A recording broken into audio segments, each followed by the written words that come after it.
So what's up, y'all? This is the Glassmith Pod. I'm here with Quinn and Kurt. Today we're gonna be talking about basically glass and art, what we feel is art, we're just basically the whole concept. And we're talking about what we want to do as artists, and then we're gonna talk about how to bring other artists into our fold and what we need to do to incentivize them to make sure that we're providing a proper place for new and other glass blowers to learn and thrive.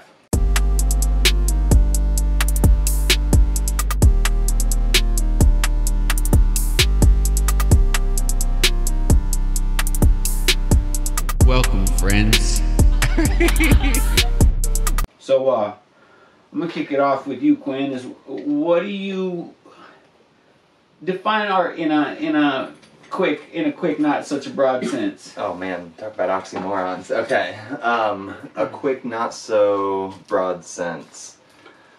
Art Don't be for too me quick. is something that's it's captivating when you look at it or you interact with it in some way. And in our case, a lot of times these things are very ergonomic devices. So interacting with things, and it gives you that essence of like just appreciation, pure awe at how was this thing created, what was the process behind getting from one material to what this thing is now. So it's hard to say what art is just in a narrow sense, but I think in my favorite sense of the word, it's definitely a reference to glass, what it can do, what it is capable of, and how we're still yet to find that limit. So the medium of choice for you is definitely glass. 100%. Do you have like other artists? Like, are you creative and artistic in other ways?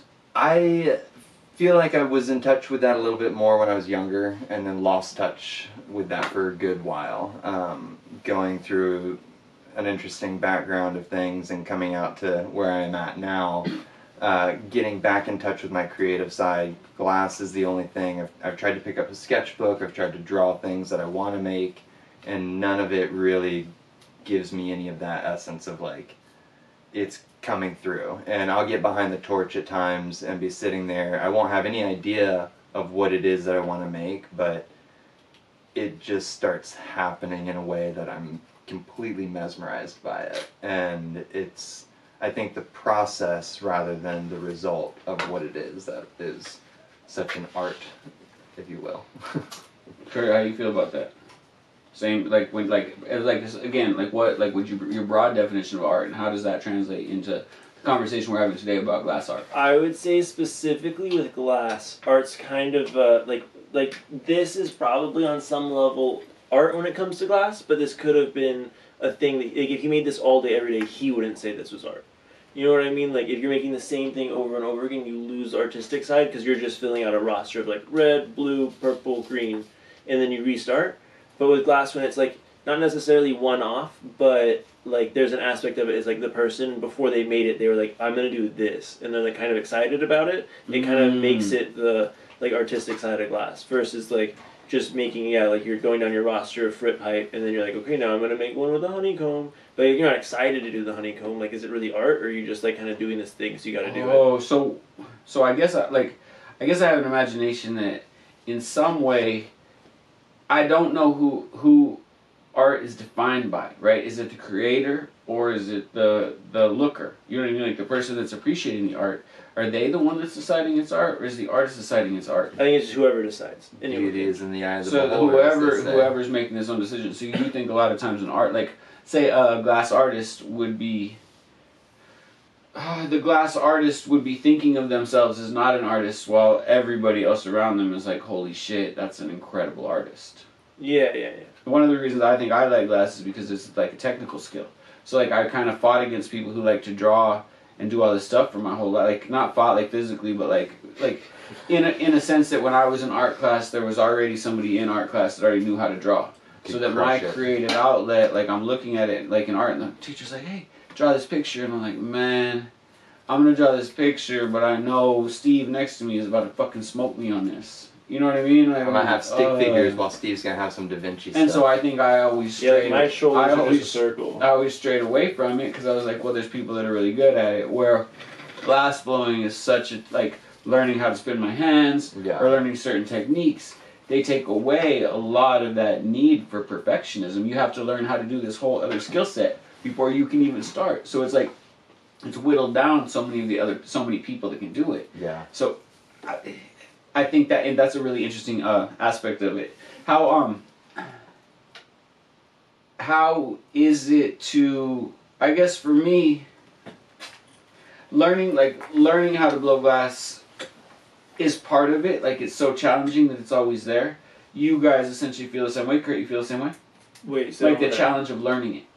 Oh yeah, like someone Just said glass that it's like specific. 2 to 3 years before you like actually understand anything when it comes to glass. And really, it's probably like, I feel like every once in a while I make something, I'm like really stoked about it, and then I look at it like 10 seconds later, and I'm like, I look at all the imperfections, and then I'm like, this is a piece of shit. And I imagine for the next 10 years, I'll probably feel that way about like 80% of what I make. Like, I'll kind of, like, I'll be excited, and then I'll be like, but, like, here's this flaw, here's this flaw, here's this flaw, here's this flaw. I would argue that that will never go away. That is... Oh, but, like, I imagine I'll still have it, but instead of it being, like, I don't know about this, but, like just, like, the slight off-axis, like, I see it, and then I catch all these little things. And it's like, well, is this really art, or is this, like, a shitty thing I made? So because it's not perfect, it's not art? No, it's the level of imperfection. And It's then like the that's the off-axis, same it's thing, like the though, head being who locked this way, and the mouthpiece being Who locked can this way. see it except for you? Yeah. You know what I mean? Like, nobody That's why else can see it. no, that's why it's in the eyes of the beholder. Like, someone else is gonna buy the frit pipe I made that's just red, and they're gonna be like, "This Check is the out coolest this dope fucking piece of art I thing." made. Yeah, and then I'll turn around and I'll be like, that's like the 700th one. Not for me, I haven't made that many, but like, you know what I mean? Like, it's just like, that's just another one in the pile. It looks the same as the one I made yesterday, and the other 7 that were in that batch. So I have this concept that I've just been working around, is that art is really, for the artist, is more something that they don't care about the reward from outside in the creation of the product. Like the creation of the product is more important than the reward they believe they're gonna get. You know what I mean? Like, there's always this hope that you're gonna create this masterpiece and you're gonna be like discovered. I think that's in any, like, probably any kind of artistic trade profession. Yeah. You're like, oh man, if I could just catch it, if I could just pop. But shit. So on that level, how do y'all feel? How do you feel about that? Like, where is the art versus like I'm saying, is I'm an art versus business person. So me, I think I fail to be an artist in the way that everything I do is about the dollar. And so when I look at other artists, when I'm like, wow, they're willing to really put in the work for their vision, that's what I see as art. So No, it's probably like it's kind of like Firefox pulling the like 700 stringers or whatever for the pull. Like, that's so much time to get this like end product that you're looking for. Or yeah, I don't know, like not ramen, but the guy who does the squares. The checkerboard stuff, he collabs with Yushin. Like, I bet that takes forever, and to get it to the level of like, you can't catch the imperfections, or maybe there aren't enough imperfections to catch. Like, that must be crazy the amount of time he has to put into that. And so, like, it's kind of like that aspect of it. It's, I think, where it kind of. How do you think that, like, an artist realizes the reward? Like, you know what I mean? Like with Kurt was talking about with the squares. Like, is it that the squares have to be so tight for that individual that they believe fundamentally that the reward is going to follow? I kind of agree with what you're talking about, and the idea that the process is the artist's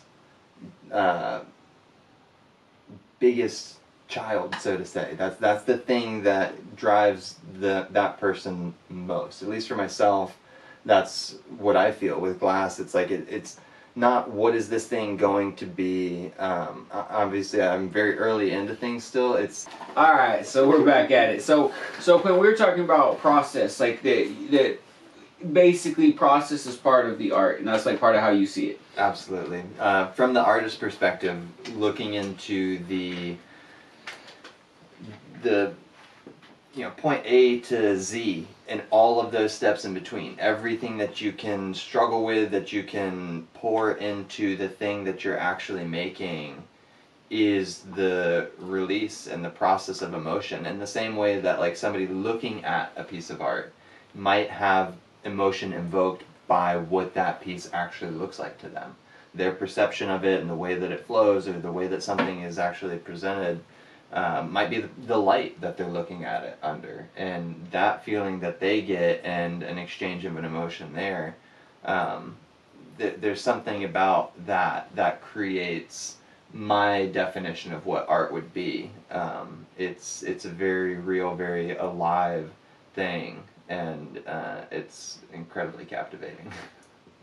It was quite like that too. Yeah, my wife went to art school and she liked oil painting. Okay. And that's what she would talk about, is that how much she liked the process, and where like an oil painter, they have to go layer by layer. They just kind of build up, and then you have to wait hours and time in between. And glassblowing, like a lot of my personal struggles with glassblowing have been the difficulty in being patient. Like, I'm unable to wait for the piece to warm back up in the kiln. If I want, like, if it's getting late in the evening, I really want to finish. Yeah. Like, I don't want to work on a piece that I made tomorrow. Yep. Hey, dumb Tom. Hey, back there. Turn down your volume. No TikToks in the room. Come on, man. Come on. So basically, where were we? I don't know. There was a TikTok that kept playing. You were talking about the patience of glass and the nature of how glass will almost force you into holding on. You have to wait for certain things, but it's such a process for so many of us to sit and have to like cope with. Like it wants to be treated a certain way, and I'm sounds like very much like you, and it's like, I want to fucking get this done. Like, I want to be over this thing. And when you sit there and try and push it or force it into doing something and then it starts not cooperate, that's, yeah. Is it round enough? Shit like that. Like, like, dude, I fucking had it like yesterday. Is it straight enough? We were just talking about how hard it is to get something straight. Like, you put two pieces together, and you gotta like look at them from all these angles, and you're like switching back and forth. You're like, fuck, man, how do I not only learn the technique, also learn the color palettes, also learn what looks good, also learn how to hook it, you know what I mean? Yeah. And all of it is just like, I think, so time extensive. That's why I liked it, because getting into it is like something that I felt that I could equate the balance of natural talent or skill in just, or somebody that's been in the arts for a long time, is being able to do it. How do you guys learn? Like, how do you learn best? Like, when you're trying to grow as a glassblower, how do you both envision going about it? Kurt, let me start with you. I feel like for me, when it came to like learning, like especially like the first, like once I started working for you, the fact that I knew I was going to end up making a frit pipe, and I knew what that frit pipe was going to look like, made the whole learning process really easy, because I made a pipe, and I made a pipe with silver in it, and like the whole time I was just making the same thing over and over, so I got really good at stretching glass in a certain way, and then like pushing a Maria a certain way, and shaping the head a certain way.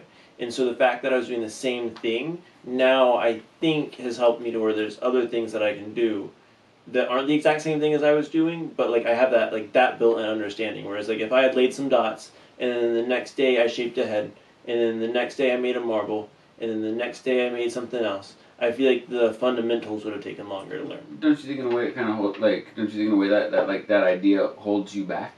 No, I think that like now I could move away from that. Like probably really in like a year or two, it would have been better to move away from like doing a consistent thing.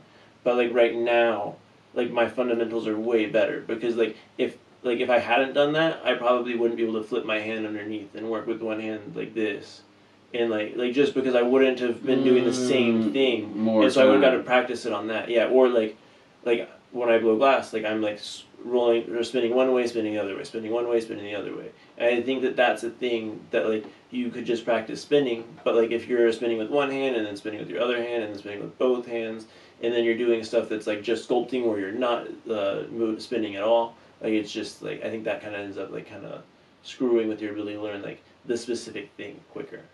And Quinn, what do you like? What's your perspective on that same thing? Like, do you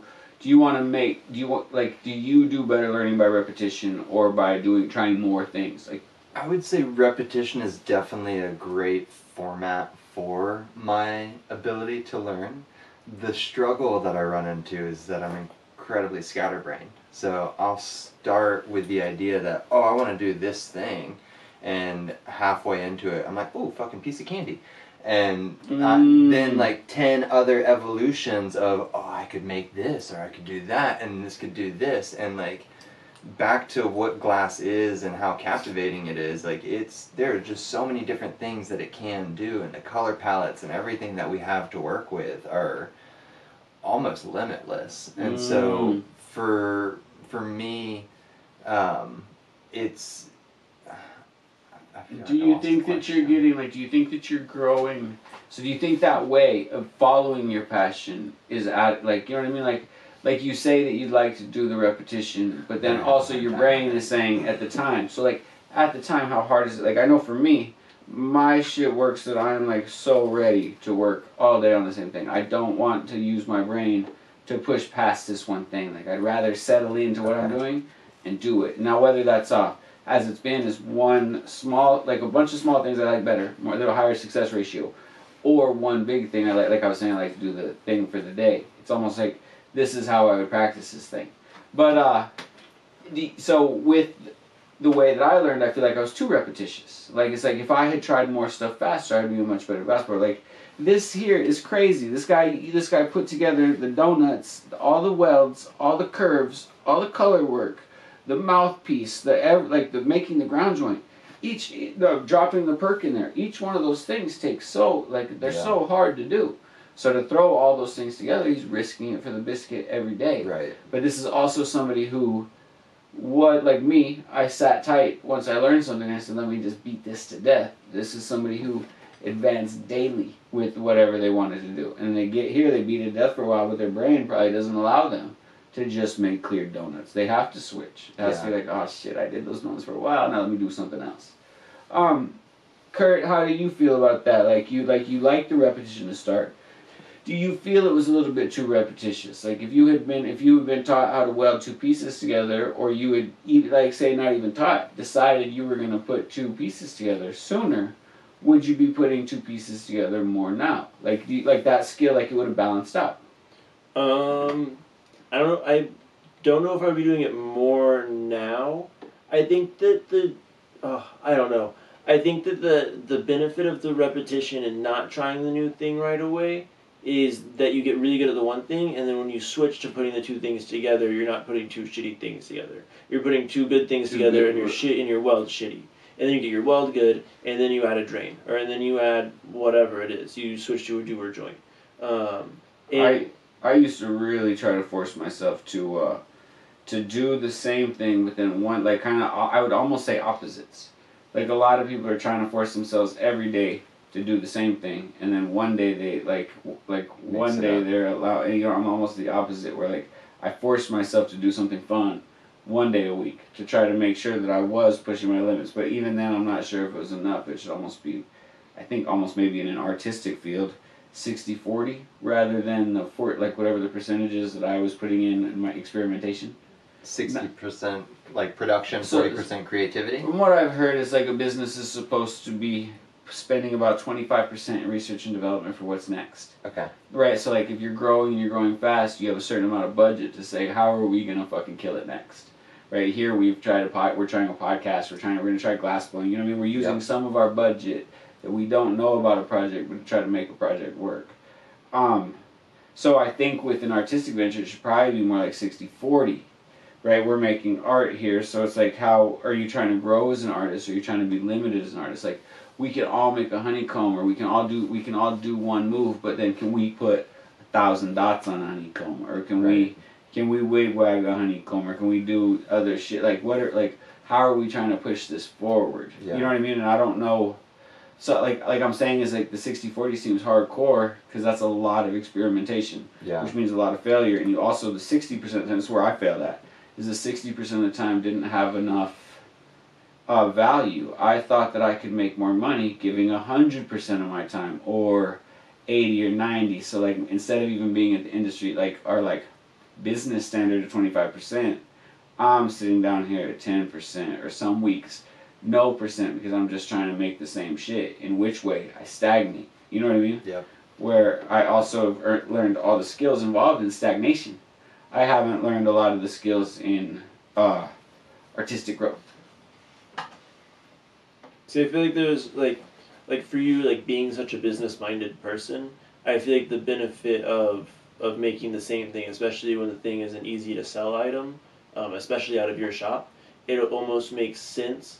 Like in Tucson, that was one thing I asked him was talking about, was when he gets back on the torch, he's gonna have to like decide whether or not he's gonna make a Frit spoon she can sell for 30 or something or whatever it is, or make whatever he wants, which like is a thing like I constantly see on every artist's page, like someone who doesn't really make the same thing over and over again. They're just making like not necessarily what they want to make, but on some level making what they want to make. Everything takes forever to move. Like it's just so hard. Everyone talks about, they talk about how little they make on it per hour they put into it, and so like especially as a business, it kind of makes sense to, if you know you can sell the thing, make it, and then like research and development is important, but if it's not moving, it's not moving. Well, that's I guess part of That's it, where right? you're Is like trying to that's why define you try art. to base your 60%, right? So like when we're like, I guess that's kind of what one of the next things I want to talk about is how like what products we want to make and sell, and how do we turn glass blowing into a bit like for us, how do we turn like into a profitable like how like business. what do we want to make in order to make and sell, and how do we go about that? Like what is our 60% going to be? So like if the Glassmith glassblowing division is deciding to start producing a product or being a money making venture, we probably need to find something for the 60, and then we probably continue to work for the 40 and probably try to fight against the idea that once we find the 60, like right now we probably have to go 100. Into the 100 production 0. side. Like we're doing all Into research. something, We're doing yeah. all research and development to see what people find popular enough that we want to make. So Yeah. with that being said, what do you, Kurt? Let me start with you. What do you want to make? Like, what do you, as a production item, like what do you, like right now today? What are you thinking about? I don't know. I've been making marbles, which has been a lot of fun. But I think that from like a selling item, like I don't think most people care about marbles. I think someone would rather have a pendant, which is the same thing with the veil. But like spoons are really, really boring right now. Like I wanted it to go production into spoons again. Horrible. Something like this just takes too much time. I feel like whenever I try to make like even a rig that's like, this isn't simple, but the shaping wise, like especially if you just go linear with it, like pop a hole in the side and then build the tube up, like it's a little bit longer, and like making the 10 mil joint sucks, or making the 10 mil bowl like is the worst. And so I think that it's kind of like marbles, pendants, yeah, probably things along those lines, and then maybe the occasional like one hitter, but probably more in the artistic way when it comes to something like a one hitter or a pipe or like anything like that. Like that's where it would be like, oh, like I have this vision. It's like, oh, I want to make this. All right. So Quinn posed the same question. Not only what would you like to be making repetitively on a pretty much daily basis, what do you think we should make repetitively on a pretty much daily basis? And do you think they're the same? That's tough. I don't know if they are the same. I think being in the smoke shop industry, there's a handful of go-tos. The affordable pipe that somebody's just like, I just need something that works. Obviously, the import industry is something that we all compete with, and so being able to kind of undercut those prices where somebody might want what other people would call a $25, $30 pipe, well, they only want to pay like $10, $15 for it. And if we're, at least for myself, still at a very early state, I think that it's hard for me to say that I could ask for X, Y, or Z out of my work, because I feel like I am blessed with this opportunity of exploration. So my stumbling through glass and trying to figure out what it is that I want to make is giving me a good basis for building these things, but I don't know how to. I almost would rather have like, oh, this is our list. This is the production list that we have to have for the week. So you make pipes now, just so you know. So are you part of that? But I guess that's the question here. Is like, are you part of that? Are you part of that process? You would rather somebody dictate it to you because you're too scatterbrained in yourself. In a way. Or can you hold your own list? Like if you make a list, can you hold it? Like if right now I wish we had a pen and paper, but if we jotted down our list. Hey Johnny, you give me pen and paper real quick? Yes. So if we jotted down our list. Oh wow, you're cool with your Samsung. If we jotted down our list, then we can all of Austin's secrets. I gave you a notebook. No, it's just a shitty pen. What? Cheap horse. The repetition has been really great for learning think 60-40. things. Yeah. So we want 2 products to fill our 60. I think that's what we should do. Is we should come up with two different things to fill our 2 or 3 different things to fill our Still a 60. shitty pen. Still a Oh, it shitty says pen. 50 bar though. Cooler. Yeah. What? These are like. So if we had 2 or 3 to try to fill like our first 3 attempts at what we think that we want to make and sell. There's things that I see being not disposable, but a very consumable glass product. The $10 to $15 spoon, the 14 and 10 millimeter slide, much more so the 14 millimeter slide. Pretty much exclusively the 14. 18s will do okay, but I feel like that's a little bit more narrow market, and that's It's like Sobs and a little bit more namely, and like maybe even a more artistic approach to like, oh, okay, putting something really worked on together. Maybe the once a week, that might be the 40 is like an 18 mil slide, like try So and a crank out 14 is something what sexy. you like so at this point a 14 millimeter bowl is one of the things that you think you'd like to work at and get repetitive with? I think so. I think that's something that it's so commonly replaced. It's a very easy to break item. But do you want to make it? Yeah. Okay. Yeah. Okay. If I want to be able to make them really well, I have to start making them a lot. And so if it's something that I'm focusing on primarily and I don't have the brain saying, oh, well, what if we did this or what if we did that? It was like, oh, well, no, we got 10 slides we got to make. Then it's that repetition that I almost like need to push myself into. Huh. All right. I'm a little surprised by that, but I'm with it. I'm with it. I like the 14 millimeter bowl. What do you too. want to make? Well, I'm kind of torn, really, because we're operating in all these worlds. You know what I mean? Like, do we want to be pushing other products to smoke shops? Because we can operate well within the local smoke shop environment. Or, like the way I'm thinking about it is we're trying to turn everything into a TikTok world. So we have to show people just glass pieces. So like when people come into the shop and they're like, oh, you guys are glass blowers? What do you have? And we're like, well, we made these shot glasses, we made these little pendants, we made these little marbles. And they're like, well, how much is it? And we're like, oh, this is $15-20. And we don't really concentrate too much on pushing these marbles anywhere else. You know what I mean? Like, we're not trying to sell pendants. We're only trying to figure out how to sell these products through our own market. I've been thinking I'd love to start giving away marbles. Marbles, little trinkets that I can make pretty quickly that Instagram, TikTok, and YouTube aren't gonna slow me down. They might actually help me out, speed me up. Like TikTok has the marketplace.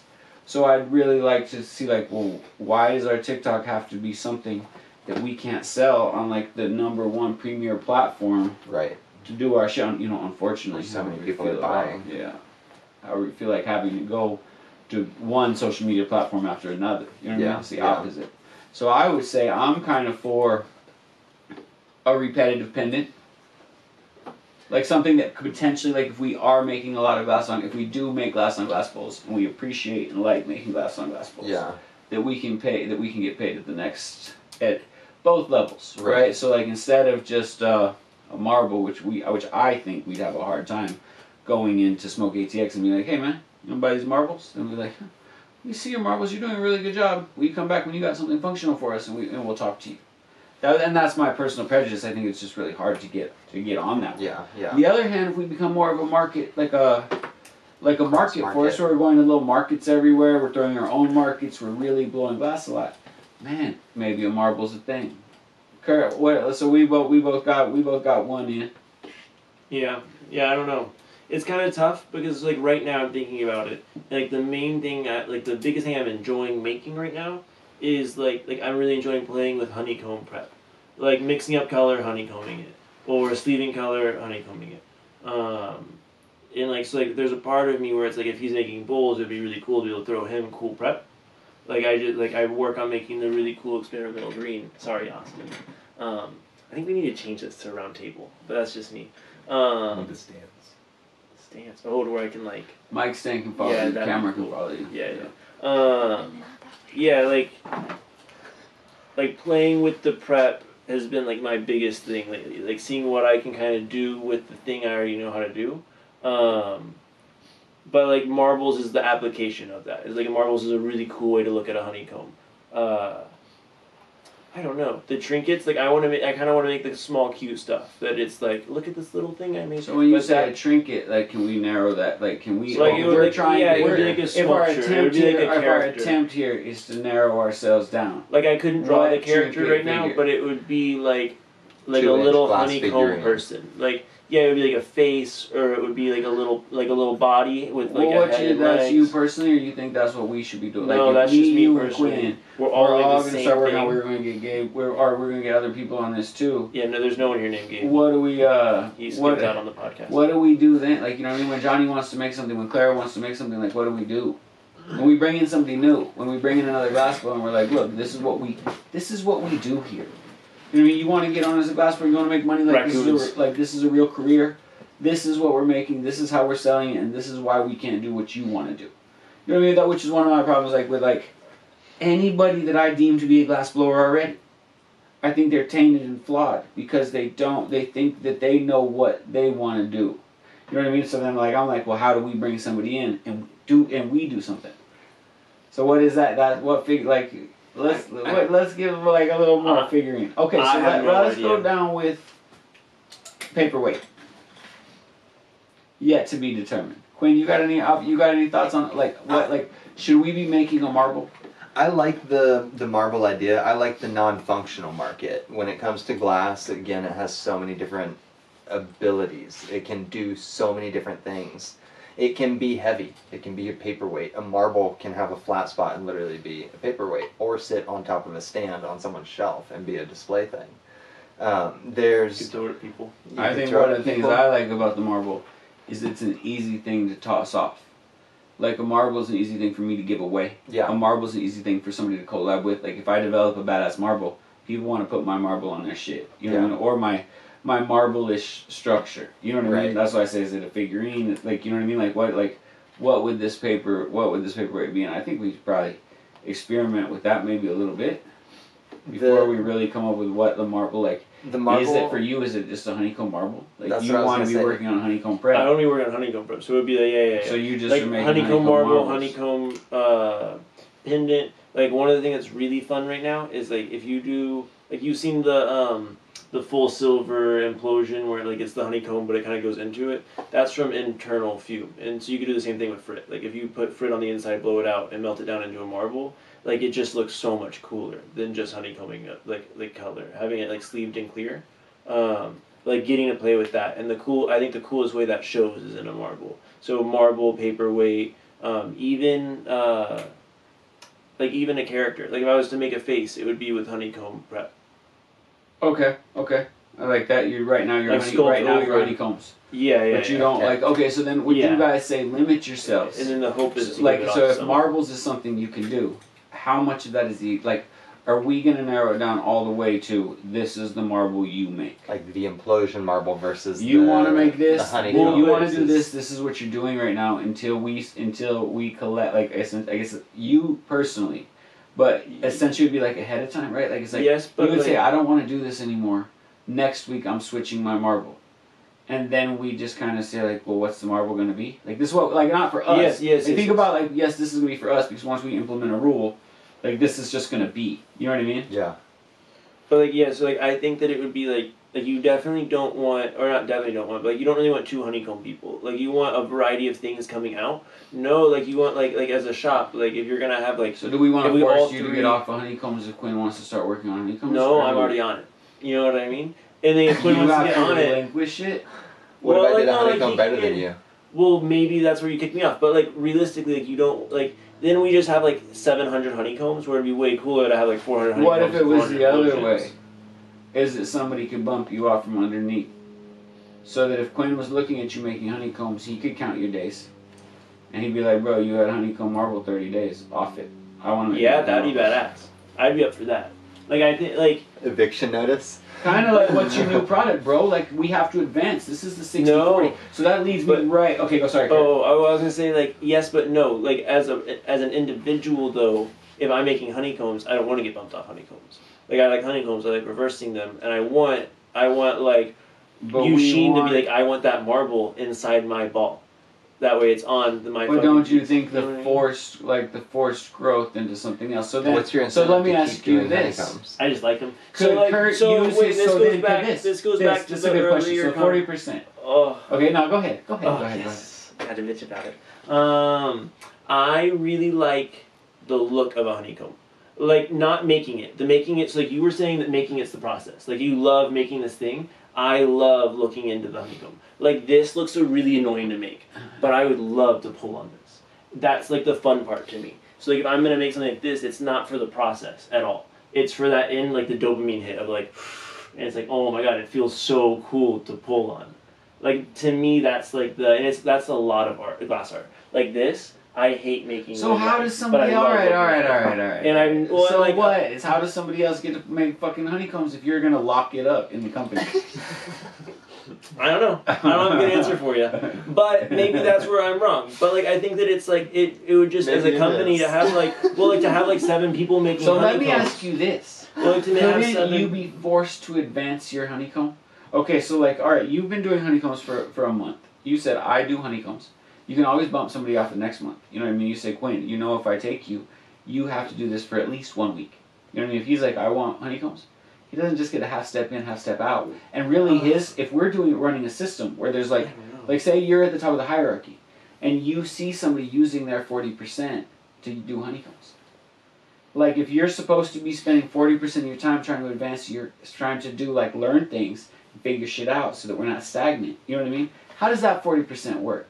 So like if you get bumped from making your 60% honeycombs, couldn't you be forced into developing a new honeycomb product in which you're going to we're going to add to our TikTok?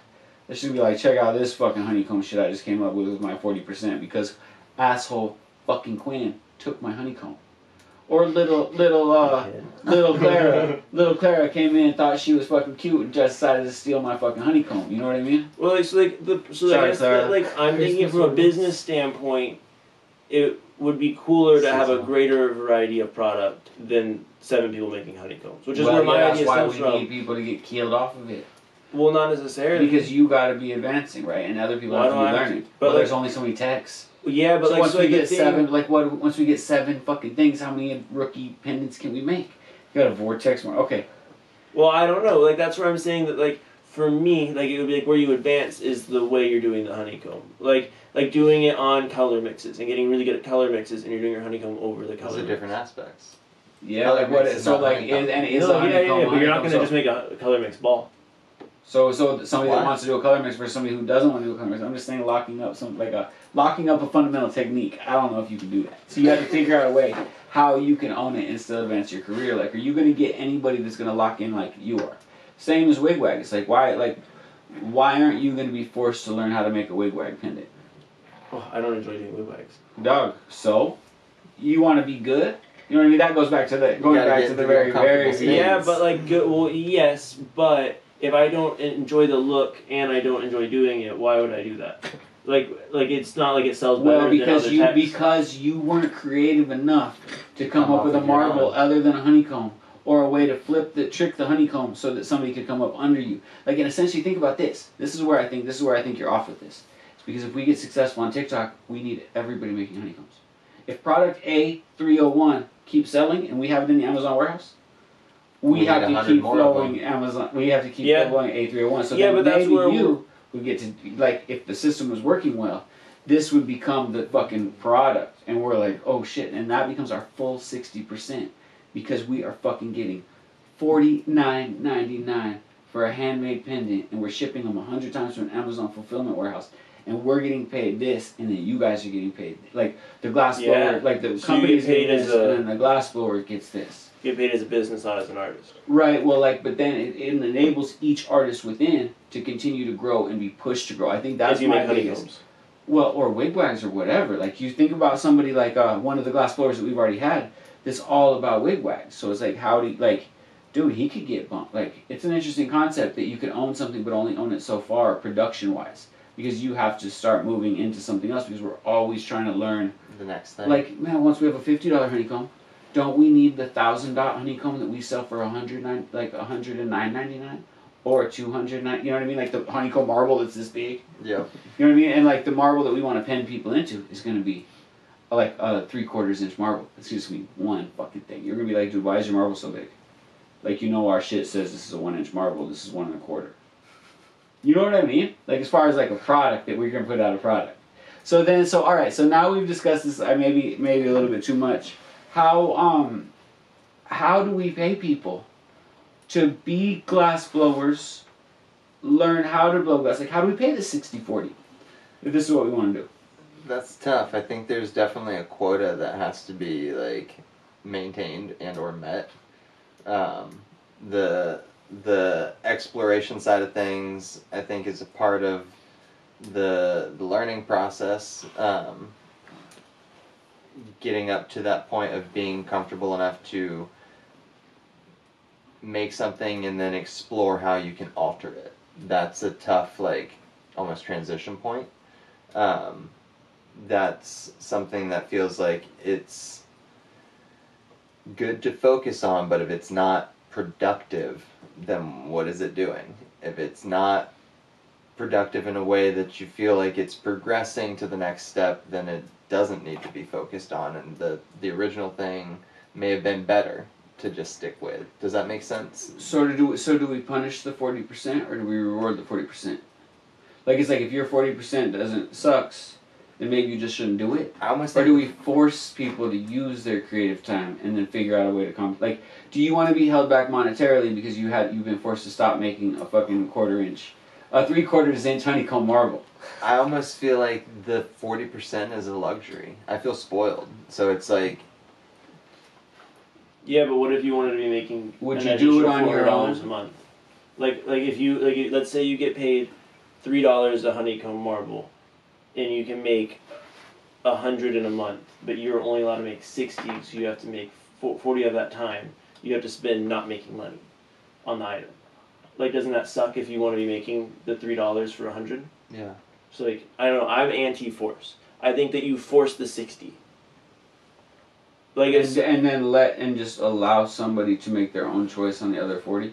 Yeah. And if they want to use their 40 to make the same ass shit all day, go for it. Yeah. Well, that should be, like, as a business, like, if this thing's selling, then hopefully that's good. Like, realistically, But, like, you almost want to encourage. Aren't we trying to do what's best for the young artist? Yeah, Like, you're no, allowing we're them. just, we're like... Well, what's best for the young artist might be pay the bills versus... So we just do our best to convince them to work hard during their shift and then use their time wisely so they can continue to grow. Or we wouldn't allow somebody to move into another product until they'd proven it. Yeah. So you'd have to use your 40% for something that to advance yourself. That was what we were deciding as well. And you might even use it to make Or what you someone still else is think it. making. Like, if I'm making honeycombs and he's making wigwags and he's like, oh, I think I want to do something else. honeycombs I want to do when it honeycombs. Or even, not even necessarily that. He's like, I just want to do something else. He might spend his 40 on honeycombs so he can get paid for them. He's like, I know I can make a honeycomb. I'm going to use my creative time on honeycombs instead of wigwags so that I can at least get paid for this thing I'm making. So you guys have both... okay, imagine we're starting a factory now.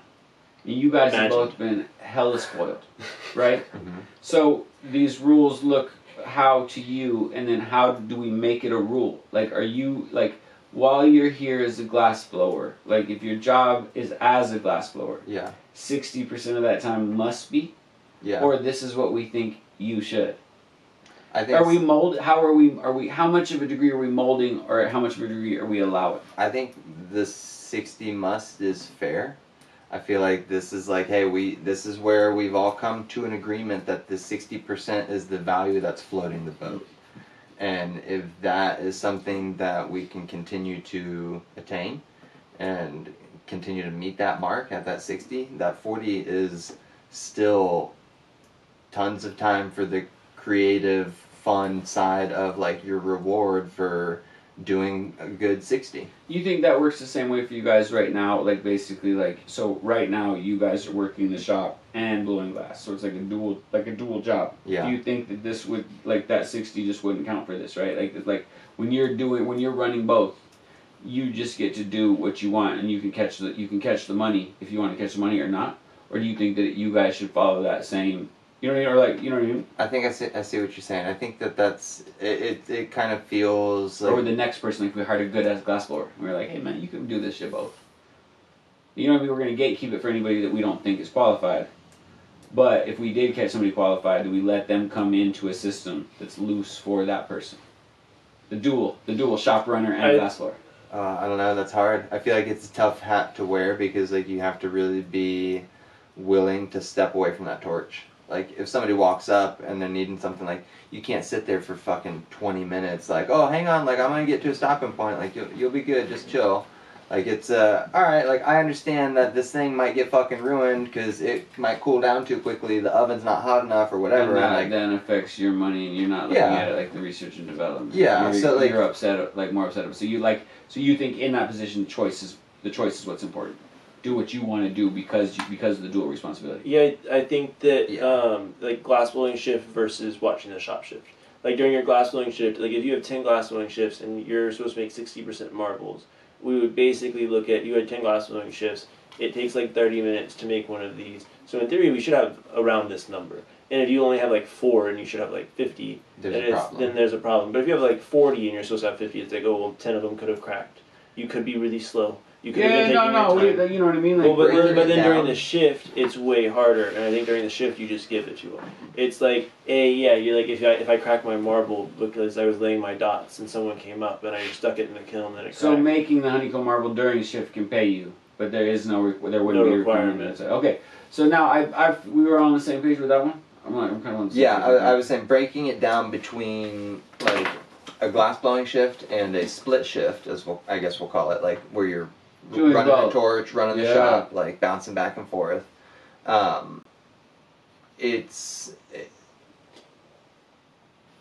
lost my thoughts. Yeah. You agreed or disagreed? I think that it's totally acceptable if somebody's scheduled as a glassblower to say, this is what you need to be doing. This is the expectation you have to meet.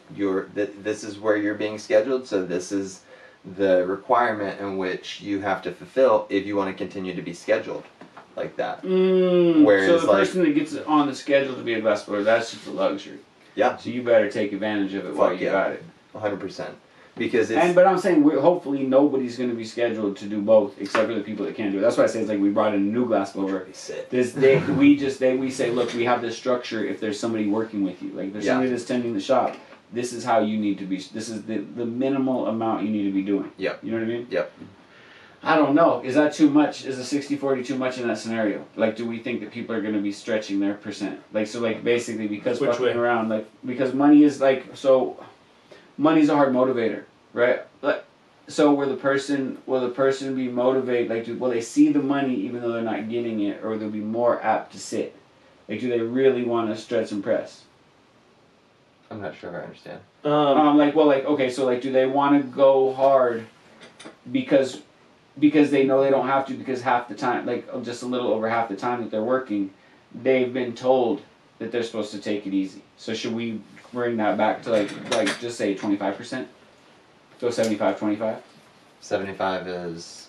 Because people are going to take that 75% research and work and 25% research and development. Like, we're going to make the products we say we're going to make 75%, 25%, because most people are just going to stretch that. Oh. Well, what if you didn't ease into it so you make the people see the money? Like, you get 75-25 for like a couple months, and then you as you're starting out, this is the time allotment. Into the 60-40. Yeah. I like that. Okay, so with that, how does a piece get paid? So we just basically said that the 40% time, unpaid. And you get paid to be on the clock, and you get the luxury of being able to experiment with glass in the time. But you're not making the things that you're getting paid for during unless that time, right? research and development is making something that is working. Okay. You know what I mean? Like If it's research and moving, development. if So it's you're like, going- dude, I'm gonna make this penny with my research and development. We're gonna get that shit priced. We're gonna put it on the shelves because I'm spending my 40% of the time on something that's a product Yeah. rather than prep, like Kurt's talking about, like prep or sending off a piece of collab to some other glass artist. You know what I Right. mean? Some shit like that, which is fucking A. You gotta be doing that. You know what I mean? Like that's gonna be part of the whole. It's gonna be part of our whole game. That's one of the Yeah. reasons I really like the marbles is because that's some way that It can go. that we know that we can be getting paid and we can start working on a process to send y'all's my marbles out to Yeah. other people. So how much, Kurt, you had a really good idea on how we should get paid. You want to give that an explanation real quick? Let me get out of here. So like it's kind of changed now. Like if we're doing it by product, I think it should just be 10% of what it's. Yeah, it was the same. So 10% or something along those lines of what the product's going for. So it'd be like it's rough because it's like if it's Wholesale, retail. retail, unless we're wholesaling it. Like if we're wholesaling the item, it should be wholesale. Yeah. If we're retailing the item, it should be retail. Like if I make 100 honeycomb marbles and you go to Smoke ATX and they're like, we want all 100, and you're selling them for 15 wholesale, 30 retail, that sucks for me. So we're making it up at first until we have some sort of proof, and like you know what I mean, like the glass on glass bowl, we're gonna sell them for $20, and you get 10% until we can sell them more. And so every glass on glass bowl you make, you get 2. Okay. Yes. And then the idea is that you guys very quickly are like, bro, can we please sell these glass on glass bowls for 25? I know I can move them just as fast. And then I think the understanding would be that unless like we take 10 of those bowls, we could go hit up a shop and then sell them wholesale. But That's you don't $1 have to give me something back on that, do you? That's like once we determine the game is that. Like if these are wholesale, if the bowls all of a sudden become our wholesale product, you know what I mean? Does at that point, yeah, I think you guys are right. Let's keep it retail. Right. So like at the beginning of this, Fill the house at the beginning of this way, yes, we get everything filled up, so it's the 10% of the retail, and then at the end of it, we'll adjust as we go. Okay. All right. And then the other aspect of my idea was that we want to push everything we make on social media, and so like per reel you would Except for the glass on glass bowls, sort of. No, he's like YouTube and TikTok. Like it's not like you're not smoking weed out of the bowl. Functional items can't be posted on a lot of platforms. But a bowl can. So It looks like a wine stop. I think we run like you know what I mean, like a bowl, like what? So you're just saying the photo has to be ambiguous. We'll get shut down on TikTok if we try to sell that shit. Yeah. A bowl? Yeah, we got fucking beef all the time, man. People Even always trying that to come though. with us. But like don't try to sell it. Like I don't think a video of a cone with a bowl on top, with a ball on top of it, is gonna get caught. I think you slide in a bong, probably. But if it's in the bowl holder still, Alright. But then maybe bowls where he gets cut out of the social media aspect of it. Yeah. But my idea would be that per reel you make. So like if you make a marble, and you take a video of the first, third, sixth, and eighth step, and then a final picture of it at the end. I'm saying as long as it's not a product, like if it looks like art, if it looks like something that they're gonna see as art rather than a functional item, then functional glass, yeah. But if it's just like, but on the other hand, we don't want to put it on our shops. It would almost, you know what I mean? Yeah. Like so, like in that way, yeah, I agree with you. But then we still want to put it on our website. And YouTube Shorts, YouTube Shorts will push pipes, will push whatever. I'm into that. Yeah, I'm not against the pushing glass on glass bowls. I think we go retail first because it's going to take us a while. Yeah. Before we really have to start searching out anywhere else. The pendants and the marbles, it's absolutely a giveaway and retail idea. So obviously we try to get the retail money. All right. Well, fucking A. Either you guys got anything else? No. Anything else to say today? We talking about anything else? Anyway, I'd like to thank Austin Wholesale Supply. My fucking dogs over there, they keep us up with all the best products, all the best shit. Thank you. We're gonna get out of here. Thanks, y'all. Have a great evening.